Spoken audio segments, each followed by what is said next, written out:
مکمل چاقی سرطانزا. کدوم مکملات؟ سوماویت. رتبه 1 بدنام‌ترین مکمل چاقی بازاره به خاطر ترکیبات کورتونی که داخلش داره.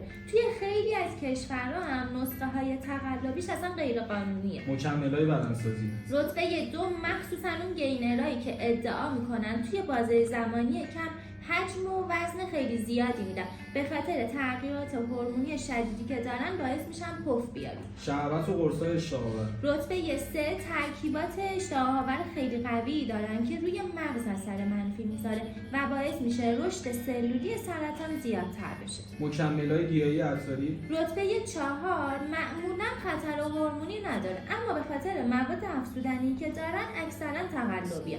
پودر وی و گینرهای استاندارد. رتبه 5 تغییرات هورمونیش خیلی کمه، اما اگه با رژیم و ورزش‌های سنگین نباشه معمولا چربی میده. خب من الان چیکار کنم 10 کیلو چاق بشم؟ تو حتما بعد از بلک بگ استفاده کنی که به صورت کاملا ارگانیک و گیاهی بهت 10 کیلو وزن عضله‌ای بده. برای دریافت اطلاعات بیشتر حتما پایین رو بخون.